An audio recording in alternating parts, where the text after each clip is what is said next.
empezamos a decir, oye, ¿cómo categorizamos a las audiencias, ¿no? ¿Qué tipo de audiencias tenemos? Y la primera pregunta que todo el mundo se hace, no, claro, debe ser por temas, ¿no? Entonces estos son los que les encanta el deporte o los que les encanta las artes. Y metimos esa como información al algoritmo y el algoritmo no funcionaba bien. Entonces dijimos, vamos a hacerlo al revés, que el algoritmo cree grupos y luego volteamos a ver los grupos y a ver qué tienen en similar esas personas. Y entonces, cuando hicimos eso, nos dimos cuenta que los grupos son por afinidad de cómo se sienten las personas. Wow. Entonces, lo que nos dimos cuenta es que había gente que estaba enojada, gente que estaba como que triste, gente... Y no importaba la edad, si le O gustaba sea, el el arte, el demográfico no deporte, importa lo tanto. importaba más el sentimiento o la emoción que tenía. Y entonces, con base en eso, dijimos, oh, esta es la mejor forma de hacer contenido.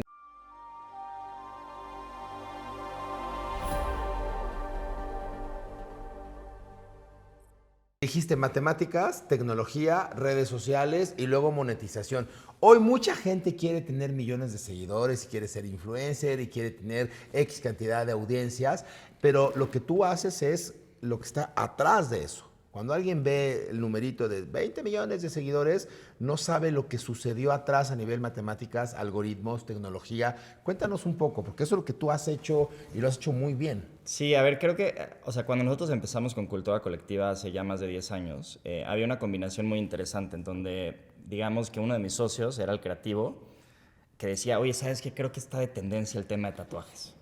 Y yo le decía, a ver, déjame bajo en un Excel, primero en un Excel y luego en una base de datos más sofisticada, todas las publicaciones que hemos hecho de tatuajes y te digo a ver si sí es cierto que es una tendencia, ¿no? Ok. Entonces bajé ahí los números y me di cuenta que sí había una tendencia sobre tatuajes, pero lo más interesante era, por ejemplo, ponerle un número adelante al título en redes sociales. Si ponías 10 tatuajes minimalistas, en vez de tatuajes minimalistas, eso Ok. aumentaba la cantidad de gente que lo iba a ver.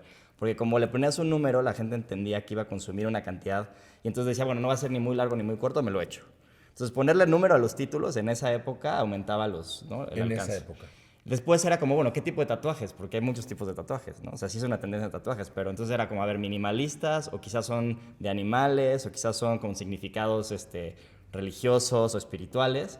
Y entonces eso también hacíamos como que análisis numérico y decía, a ver, ahorita son los minimalistas. Y entonces con esa información él se volteaba y creaba los contenidos. Entonces era como un insight creativo con una parte como matemática.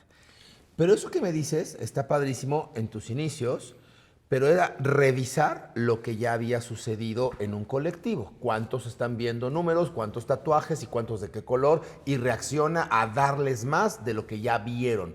Pero luego te pusiste muy espeso y empezaste a ser como predictivo. Empezaste a ver como lo que les va a gustar a partir de una tendencia, no de lo que ya pasó, sino de lo que posiblemente va a suceder. Y ahí sí estás muy cañón. O sea, ahí lo que pasó es, a ver, yo estudié al final, obviamente estudié matemáticas aplicadas y entonces cuando empezó a crecer la compañía, dije, oye, ¿sabes qué? Voy a traer a varios matemáticos con los que estudié y les voy a decir, oigan, aquí hay unos problemas bien padres en redes sociales.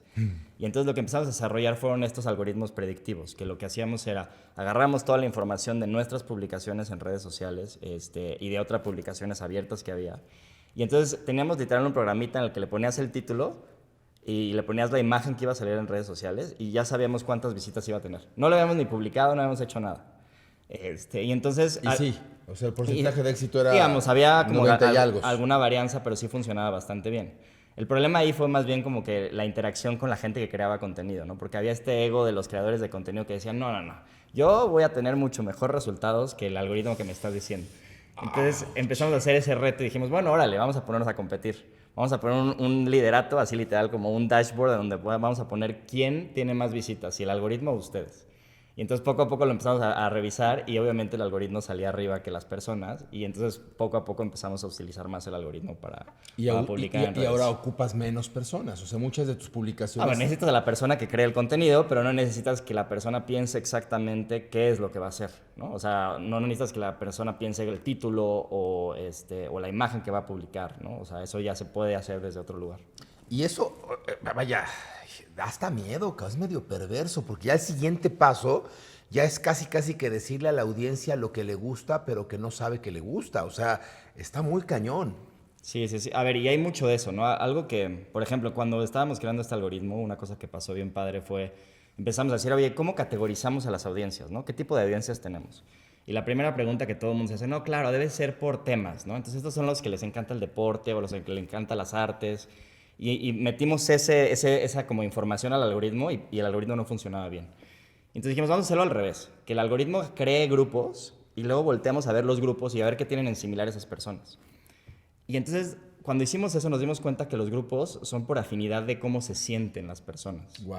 Entonces, lo que nos dimos cuenta es que había gente que estaba enojada, gente que estaba como que triste, gente... Y no importaba la edad, si le gustaba el arte, el demográfico no deporte. importa tanto. Lo importaba más el sentimiento o la emoción que tenía. Y entonces, con base en eso, dijimos, oh, esta es la mejor forma de hacer contenido. Entonces, ahora se hace contenido diciendo, bueno, vamos a llegarle a un público que está resentido o un público que está feliz. Claro, ¿qué le o dices a un público que está triste, enojado? Ese es el trigger más fuerte para, bueno, que en ese momento nos dimos cuenta en el algoritmo, más el sentimiento de la gente más allá de ¿no? lo que le gusta hacia afuera, ¿no? Y me quiero imaginar, porque a ver, dijiste matemáticas, luego tecnología, luego redes y luego, bueno, monetización. Han ganado un montón de plata haciendo esto porque a las marcas les interesa llegar a esas personas y venderles algo. Así es. Sí, a ver, algo que nos dimos cuenta es al principio, y cada vez que sale una nueva red social hay estas posibilidades, pero al principio lo que nos dimos cuenta es que tú puedes meterle lana para crecer en seguidores en algunas redes y ese crecimiento en seguidores te da mucho más dinero de regreso de lo que te cuesta.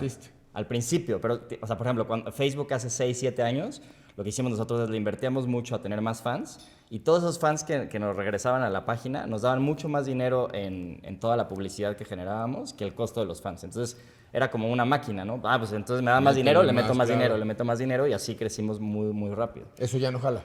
Eso en Facebook ya no jala. Pero luego en Instagram hubo posibilidades de hacer eso hace tiempo y ahorita creo que hay posibilidades todavía en TikTok, ¿no? Y quizás en algunas nuevas redes sociales que están saliendo. Siempre sale una nueva red social como que tiene que crecer muchísimo. Hay posibilidad de hacer arbitraje, ¿no? O sea, que es de meterle mucho más lana. Que es como interpretar el algoritmo mismo de la red y entonces jugar en el sentido de la ola natural de la red. Exactamente. Sí, sí. Pero sí estás muy cañón, cabrón. Digo, debes de tener un equipo. ¿Cuánta gente tienes? Salud. Saludcito. ¿Qué opinas del algoritmo del mezcal? Bueno. Está bueno, salud. ¿Cuánta gente tienes, Luis? Ahorita somos 90 personas en la compañía. ¿Y matemáticos?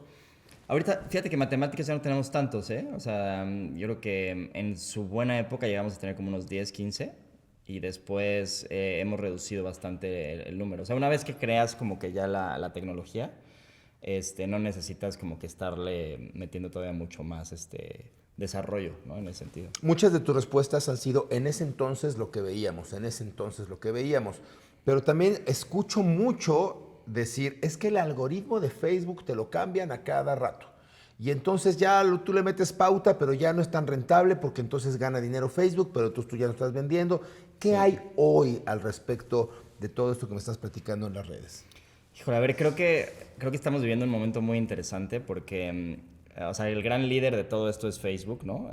Y sí, Facebook está como en decadencia, ¿no? Entonces, creo que es un momento de diversificarse y apostarle a otras redes sociales. Digo, a Facebook, me refiero no más Facebook, sino Instagram, a Meta, exacto. A Instagram y otras redes. Entonces, y por otro lado, por ejemplo, TikTok ya tiene la mayor parte del consumo de tiempo de la gente en Estados Unidos. Ya consumen más TikTok que lo que consumen la suma de todo lo que es Meta. O sea, WhatsApp más... Okay. Más Facebook, más Instagram, ¿no? Entonces, creo que lo más inteligente es tener una diversificación, o sea, probar en varias redes. Hay una nueva francesa que se llama Be Real, que está teniendo también mucho impacto en los últimos meses. Entonces, pues yo creo que es eso, es diversificar un poco esa parte y sí todo el tiempo estar cuidando. O sea, al final, lo que pasa que está cañón y lo que estábamos platicando es que para mí las redes sociales o estas compañías gigantescas de tecnología son como los nuevos gobiernos. ¿No? Entonces, mañana, cuando cambian un algoritmo, es como si te cambian la legislación del país. Sí, así de ¿no? cañón. Entonces, te cambia el algoritmo y ahora tienes que remodificar tu empresa para que funcione. Entonces, o sea, el chiste es no depender de un solo proveedor que te cambie el algoritmo, un solo país que te cambie el algoritmo, ¿no? Tener como diferentes estrategias en diferentes lados.